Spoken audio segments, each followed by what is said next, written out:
ETF index mutual funds నేర్చుకుని stock మార్కెట్లో రాణించాలనుకుంటున్నారా? వెంటనే ఈ నెంబర్కి కాల్ చేయండి.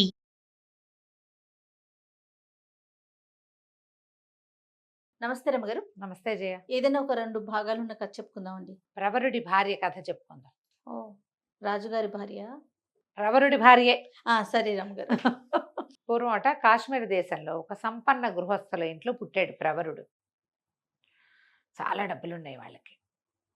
అయితే ఇతనికి ఏంటంటే దేశాటన చేసి దేశం గురించి తెలుసుకోవాలని కోరిక. చక్కగా చదువుకున్నాడు అబ్బాయి. జ్యోతిష్యము అన్నీ చదువుకున్నాడు. కొంత వైద్యం తెలుసు, జ్యోతిష్యం తెలుసు, మంత్రిత్వపు సంగతులు కూడా కొన్ని నేర్చుకున్నాడు. తర్వాత ఏమో మన ఈ రాచరికానికి కావలసిన వ్యవహార రాజకీయం విషయాలు అవన్నీ కూడా అబ్బాయికి బాగా తెలుసు. చక్కగా చదువుకున్నాడు. చదువు అయిపోయిన తర్వాత ఇంకా వివాహము, వ్యాపారము, సెటిల్మెంటు అవి ఆలోచించకుండా కొంతకాలం దేశాటన చేయాలని బాగా ధనము తీసుకుని ఒక చక్కగా మంచి గుర్రాన్ని వేసుకుని ఎన్నో ఊళ్ళు తిరిగాడు. తిరగ్గా ఏమైంది, ఒక నగరానికి సమీపంలో ఉండగా దొంగలు దాడి చేశారు ప్రవరుడి మీద. పెద్ద యుద్ధ విద్యలు వచ్చిన వాడు కాదు, ఏదో పుస్తకాలు చదువువాడు. వాళ్ళు ఇతన్ని కొట్టి ఇతని బట్టల దగ్గర నుంచి అన్నీ తీసేసుకుని ఇతని బట్టలన్నీ వచ్చిన వాళ్ళంతా వేసేసుకుని వాళ్ళ చింకి బట్టలు అక్కడ విప్పి పారేశారు.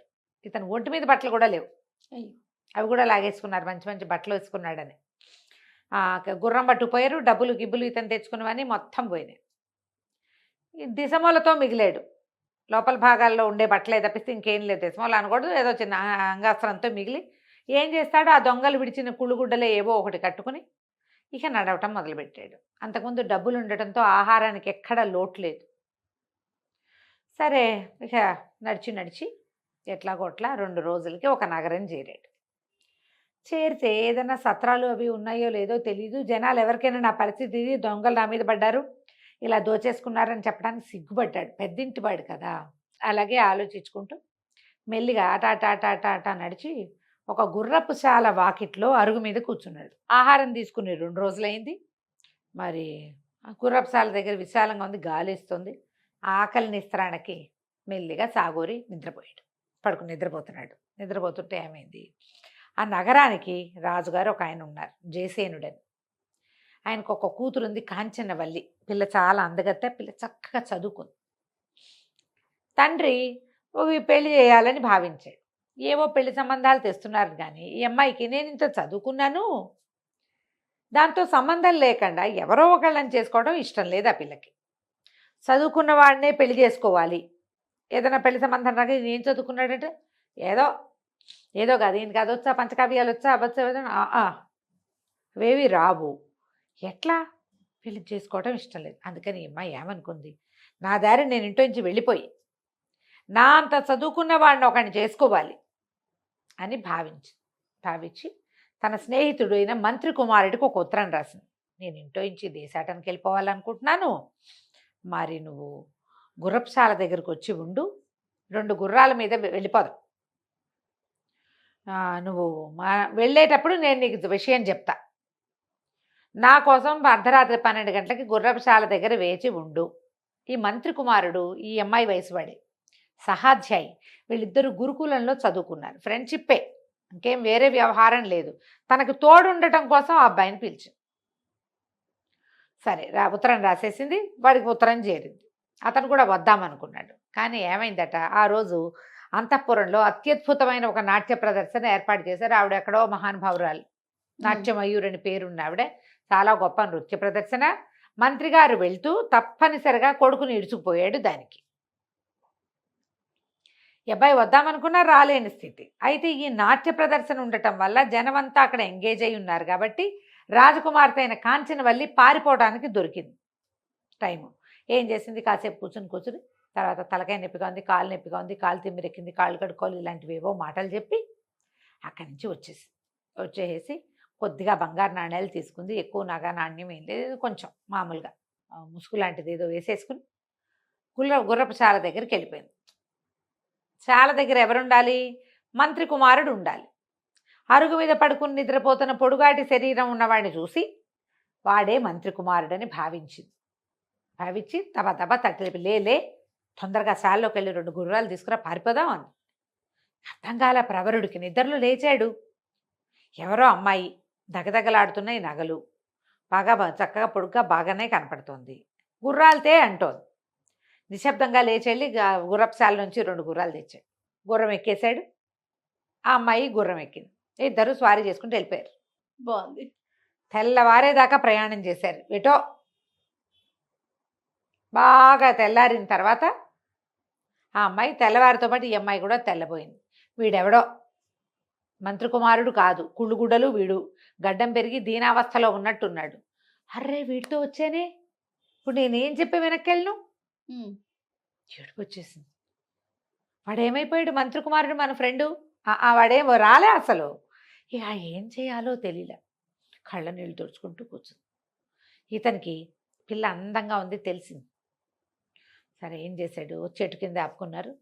కాసేపు అట్లాగే సోకించింది. ఇంకేం చేయాలో తెలియక ఇతను చెట్టు ఎక్కి 2 పళ్ళు దోముకునేందుకు 2 పుల్లలు విరిచి ఓ పుల్ల తెచ్చి అమ్మాయి ముందు పడేశాడు.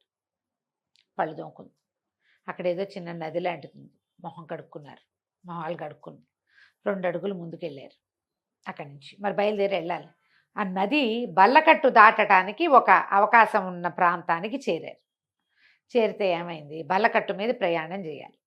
ఇంతలో ఆ బల్లకట్టు దగ్గర ఒక ముసలావిడ, బల్లకట్టు నడుపుతాడు కదా, పంటో ఏదో అంటారు, పంటు దాని పేరు. ఈ ఒక ప్రవాహానికి ఇటు నుంచి అటు మార్చేదమా వెళ్తుందనమాట. దాంట్లో మన వాహనాలు కూడా ఎక్కించవచ్చు. ఈ గోదావరి జిల్లాలో ఉండే వాళ్ళకి ఈ పంట సంగతి తెలుస్తుంది. అదేమిటో పంటు అంటారు, అదేమిటో ఎఫ్ఓపిఓ నాకు తెలీదు. ఓకే. మనం కొన్ని సినిమాల్లో కూడా మనకి దాటని చూస్తాం. బల్లకట్టు బల్లకట్టు అంటే అదే. అక్కడి నుంచి ఒక ముసలావిడ బతిమలాడుతుంది, బాబు బాబు డబ్బులు లేవునైనా అవతల దారి చేర్చు, బేద్దాన్ని, ఎప్పుడో ఖాళీ ఉన్నప్పుడు ఇటు వచ్చాను, ఇంకా నాకు ఇక్కడ పని దొరకట్లేదని బతిమలాడుతుంటే వాడు ఒప్పుకోట్ల. నేను అట్నుంచి ఇటు నుంచి మారుస్తానా, రూపాయి లేకుండా నేను ఎట్లా చేస్తాను, నేను అట్లా చేయను అన్నాడు. ఇప్పుడు డబ్బులు కావాలి అని అర్థమైంది ఈ కుర్రాడికి, ప్రవరుడికి. ఆ అమ్మాయికి వీడి దగ్గర ఏం డబ్బులు ఉన్నాయి, వీడితో అంతా దొంగలెత్తిపోయారు కదా. చూసేసరికి ఆవిడేం చేసింది, ఇంకేం చేస్తుంది, వీడితో వచ్చాం వీడితోటే ఉండాలిగా. ఆ కొంగు చివరి మూట కట్టుకొచ్చింది నాణేలు. ఓ నాణ్యం తీసి అక్కడ పెట్టింది. ఇతను ఏమన్నాడు, ఆ ప్రవరుడు ఆ బల్లకట్టు వాడితోటి, బాబు మమ్మల్ని పడవ దాటిచ్చు, నది దాటిచ్చు, మాతో పాటు ఈ ముసలమ్మని కూడా రాని, మా డబ్బులకి ఒక నాణ్యం ఒక్కర్లా దానికి, అందులో పావు వంతే సరిపోతుంది. కానీ ముసలావిడిని కూడా, మరి వీళ్ళ దగ్గర చిన్న నాణ్యాలు ఇవ్వడేమి చిల్లర ఇవ్వాల, ఈవిడిని కూడా ఎక్కించుకో, మా గుర్రాలను కూడా ఎక్కించుకుంటామని చెప్పాడు. చెప్తే సరేనన్నాడు. ముసలావిడ కూడా వచ్చింది. ఆవిడ ఏమనుకుంది, చక్కగా ఉన్నాడు కుర్రాడు, మాటలు మార్చిపోయింది, పిల్ల అందంగా ఉంది, భార్య భర్తలు అయి ఉంటారు అని భావించింది. యువతలకు వచ్చాక ఏమంది, అది హేలాపురం అని ఒక నగరం. ముసలావిడ చెప్పింది, బాబు నన్ను మీతో పాటు తీసుకెళ్ళండి, ఏదో వండి పెట్టి మీ వెనకాల ఉంటాను, పని చేసి పెడతాను నాయన, ఎటాగూ నా పొట్టు ఇట్లాగే పోసుకోవాలంటే, అట్లాగే అవ్వా కాలో గంజో కలిసే తాగుదాందా మాతోటి అని చెప్పి. ఇప్పుడు రాజకుమార్తెకి అట్లా ఎవరితోటైనా సాయిలా పాయిలాగా మాట్లాడడం రాదు, ప్రవరుడికి వచ్చు. ఎందుకంటే ఇతను ఆల్రెడీ కొన్ని నెలలుగా ప్రయాణాల్లో ఉన్నాడు, బయట తిరుగుతున్నాడు కదా, మంచిగా మాట్లాడాలి పెద్దవాళ్ళతో. ఇక ఆ ముసలమ్మని వెంట పెట్టుకుని ఆ నది దీని నుంచి హేలాపురంలోకి ప్రవేశించారు. 2-3 కలిసి వెళ్ళి లోపలికి వెళ్ళారు. ఓ సత్రం ఏదో దొరికింది. ఆ సత్రంలో శుభ్రంగా భోజనాలు చేసి పడుకున్నారు. పడుకుని మెల్లిగా ప్రయాణం చేసి నగరంలోకి వెళ్ళారు.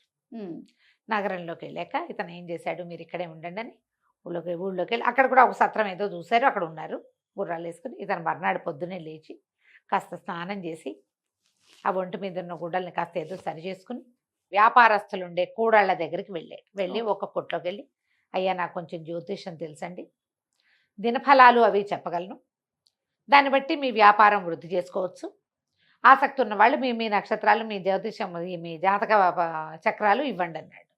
అందరికీ ఉండదు కానీ కొంతమందికి ఇంట్రెస్ట్ ఉంటుంది. ఒక 4-5 ఇవి ఇచ్చారు. ఇవ్వగానే ఇతను ఏం చేశాడు, అందరికీ చూసి, ఈ సమయం మీకు బాగోలేదండి, ఇక్కడ ఒక ఎర్రటి వస్త్రం కట్టండి, మీరు తెల్లచొక్కా వేసి కూర్చోండి, ఈ వస్తువే మీరు ఇవాళ బాగా అమ్మండి, దాన్ని ఎక్కువ తెచ్చిపెట్టుకోండి, అది మీకు అమ్ముడవుతుందని 3 ఏమో చెప్పాడు. వాళ్ళు 3 వస్తువులు అవన్నీ తెచ్చిపెట్టుకుని, బాబు కొన్ని సామాన్లు తీసుకెళ్ళండి, పప్పు ఉప్పు ఆ రోజుకి సరిపడా వంట సామాన్లు ఇచ్చేశారు. ఇతను ఏం చేశాడు, సత్రానికి వచ్చి ఆ అవ్వతోటి, ఇదిగో సామాన్లు తెచ్చానవ్వ, వంట చేసేసి అంటే వంట చేసేసారు. రాజకుమార్తె నిశ్శబ్దంగా తినేసింది. ఇతను ఆ అమ్మాయి వైపు చూడలేదు, ఆ అమ్మాయితో మాట్లాడలేదు. మధ్యలో ఈ అవ్వ ఉంది తడిక, ఎవరైనా సరే అవ్వకే చెప్తారు. వీళ్ళిద్దరూ ఏదో మాట్లాడుకోరు, అలకగా ఉంటారు, కానీ భార్యాభర్తలేనని నమ్మింది ఆవిడే. ఉమ్. ఇతను ఒక రెండో రోజు వీళ్ళు వెళ్ళేసరికల్లా ఈ ముగ్గురికి ఇంకో ముగ్గురు తయారయ్యారు. రండి అయ్యగారు అని చెప్పి ఒక ఆయన బట్టల కొట్టు ఆయన ఉన్నాడు. ఆయన చక్కగా మంచి మేలు వస్త్రాలు చింపించి ఈయనకు ఒక అంగరఖాలు లాంటివి కుట్టిచ్చేశాడు. 2 గంటల్లో 2 జతల బట్టలు ఇచ్చాడు. స్త్రీజనం ఉన్నారని తెలుసుకుని ముసలమ్మకు 2 చీరలు, రాకుమార్తెకు 2 వస్త్రాలు ఇచ్చాడు. వ్యాపారం వాళ్ళది అభివృద్ధి అవుతుంది. క్రమంగా ఈయనకి క్లయింట్స్ పెరిగారు. పెరిగారు. పెరగ్గా ముందుకెళ్తుంటే ఏముంది, క్రమంగా వీళ్ళు వంట చేసుకునే సాధనాలు పెరిగినాయి. చక్కగా వంట రుచికరంగా పెరిగింది. ఇతనికి మంచి పేరు వచ్చింది. ఉమ్. వ్యాపార సముదాయాల్లో అందరూ మంచి మంచి మాటలే చెప్పుకుంటున్నారు. క్రమంగా ఇతనికి ఏమేమి వచ్చు అని తెలుసుకున్నారు. ఈ అబ్బాయి జమాలజీ వచ్చు ఇతనికి. రత్నాలని గణించటం, ఈ రత్నం మంచిదా కాదా, దీనికి ఇంత రేటు పెట్టచ్చా పెట్టకూడదా అవి కూడా చెప్పగలడు. బాగా వ్యాపార సముదాయాల్లో ఎంత పేరు వచ్చిందో, చాలా పేరు వచ్చింది. ఆ ఊళ్ళో ఉన్న రత్నాల వర్తకుల్లో ఒక ఆయన, అయ్యగారు మీరు అటు ఇటు తిరగద్దు, మా కొట్లో నౌకరికి ఉండండి. ఉహు. వీళ్ళందరికీ మంచి మాటలు చెప్తూ వాళ్ళ దగ్గర నుంచి వచ్చేది వస్తూ ఉంటుంది. నేను నెల జీతం ఇస్తా, నాకు రోజు వచ్చే వజ్రాలని వాటి వెల వాటి ఇది, దానికోసం మీరు మాకు పనిచేస్తారు. వాళ్ళు చేస్తారు నాణ్యత. కదా, నాణ్యత చూడడానికి, దాన్ని ఏదో అప్రైజరో ఏదో అంటారు, ఉమ్. ఉండండి అన్నారు. సరే అక్కడే ఉన్నాడు. నెల జీతాలు వస్తున్నాయి. చక్కగా ఇల్లు వాకిలి ఏర్పరచుకున్నాడు. ఆ అమ్మాయిని పెట్టుకుని ఉన్నాడు. కాంచనవల్లి ఇతని భార్యగానే చెలామణి అవుతుంది, కానీ వాళ్ళిద్దరి మధ్య మాటలు కూడా లేవు. సరే ఏమైంది, ఆ కందర్పకేతు అని ఆ హేలాపురి నగరానికి రాజు. ఉమ్. ఆయన దగ్గరికి ఎవరో ఒక వర్తకుడు ఒక బ్రహ్మాండమైన వజ్రం తెచ్చాడు. కోట్లు విలువ చేసేది. రేటు కట్టించి తీసుకుంటామన్నాడు రాజు. ఈ ఊళ్ళో ఉన్న వజ్రాల వర్తకులు, రత్నాల వర్తకులు ఉంటారు కదా, వీళ్ళందరినీ పిలిచాడు కందర్పకేతువు. పిలిస్తే అందరూ వచ్చారు. వీళ్లలో ఈ మన ప్రవరుణ్ణి నౌకరికి ఉంచుకున్న ఆయనకు కూడా పిలుపు వచ్చింది. ఆయన వెళ్తూ రండి బాబు అని ఈయన్ని కూడా వెంబడి పెట్టుకెళ్ళాడు, ప్రవరుణ్ణి కూడా. అందరూ 50 లక్షలు అన్నారు, 70 లక్షలు అన్నారు, 1 కోటి అన్నారు, 2 కోట్లు అన్నారు. ప్రవరుడు వంత వస్తే బాగా చూసి రూపాయి దీని విలువ. ఆ రూపాయి కూడా దీన్ని నగిషి పెట్టాడు కదా, ఒకడు వజ్రాన్ని చేస్తారు కదా, నగిషి పెడతారు కోణాలు వచ్చేలాగా. ఆ పనివాడికి ఆ రూపాయి ఇవ్వాలి, ఇది గుడ్డి గవ్వకి విలువ చేయదు. పనిచేశాడు కాబట్టి వాడికి రూపాయి అనగానే ఆ వర్తకుడు పెద్ద పెద్ద కేకలు పెట్టాడు. ఇంత మాట అంటావా, వీళ్ళందరూ కోట్లు చెప్తే నువ్వు ఈ మాట అంటావా, ప్రూవ్ చేయి దీన్ని, ప్రూవ్ చేయండి అంటే ప్రూవ్ చేస్తానని ప్రవరుడు ఏం చేశాడు, ఒక ఇనప రాయి ఒకటి తెప్పించండి, 1 కేజీ రవీసరాయి లాంటిది. ఈ ప్రవరుడు ఆ రాయి తెప్పించగానే ఈ వజ్రాన్ని వేసి దానికి వేసుకుంటాడు. మామూలుగా వజ్రం పగలదు, ముక్కా చెక్క అయిపోయింది, గాజురాయి పగిలినట్టు. పగిలేసరికల్లా వర్తకుడు ఏడుపు ఒకటే తక్కువగా వెళ్ళిపోయాడు. ఆ అమ్మడానికి వచ్చినవాడు. కందర్పకేతు ఆశ్చర్యపోయాడు, ఇంతమంది చేయలేని పని వీడు చేయగలిగాడు. అక్కడి నుంచి ఆయన ప్రతిసారి సలహాకి సంప్రదింపుకి పిలవడం మొదలుపెట్టాడు. అక్కడి నుంచి వ్యాపారస్తుల్లో కొంతమంది ఈయన ముహూర్తాలు బాగా పెడతాడండి, టైం గణన బాగా చేస్తాడు, ప్రయాణాలకి ఈయన పెట్టే ముహూర్తం ఆనందాది యోగాలు చాలా బాగా చెప్తాడని క్రమంగా చెప్పుకున్నారు. ఈ రాజుగారు ఎంతసేపు పిలిచేవాడు. పిలిచి కొన్నాళ్ళకి ఏమైంది, కందర్పకేతు గారి మంత్రి చనిపోయాడు. ఈయనకేమనిపించింది, మనం ప్రవరుణ్ణే పెట్టుకుందాం మంత్రిగా. ఇతనికి అన్ని విషయాలు తెలుసు, రాజకీయ వ్యవహారాలు తెలుసు, జ్యోతిష వ్యవహారము తెలుసు, రత్నాలు రాసులు వాటి గురించి కూడా, యుద్ధ విద్యలు రావంతే కానీ వాటి విషయం తెలుసు ఇతనికి. అందుకని ప్రవరుణ్ణి మంత్రిని చేశారు. మంత్రి అయ్యాక అప్పుడు ప్రవరుడి కుటుంబం గురించి అందరికీ ప్రశ్న వచ్చింది, ఎవరు ఏమిటి ఏంటి సంగతి అని. అయితే ఈ ప్రవరుడిట్లో ఒక చాకలమ్మాయి బట్టలు ఉతికేది. ఆవిడే రాణిగారి అంతఃపురం, అమ్మాయే రాణిగారి అంతఃపురానికి కూడా వచ్చేది. దాని ద్వారా మంత్రి గారు ప్రవరుడి భార్య మహాద్భుత సౌందర్యవతని ప్రచారంలోకి వచ్చింది. రాజుగారికి రాణిగారికి తెలిసింది, అబ్బో కొత్త మంత్రి గారి భార్య భలే అందగతిటండి, చాకలు చెప్పిందని చెప్పి ఈయనకి ఆ సౌందర్యవతిని చూద్దామనిపించింది రాజుగారికి. ఇక చూద్దామనిపించాక రాజుగారు చూశాక ఏం జరిగిందో మనం వచ్చే భాగంలో తెలుసుకుందాం. తప్పకుండా అండి. నమస్తే. నమస్తే.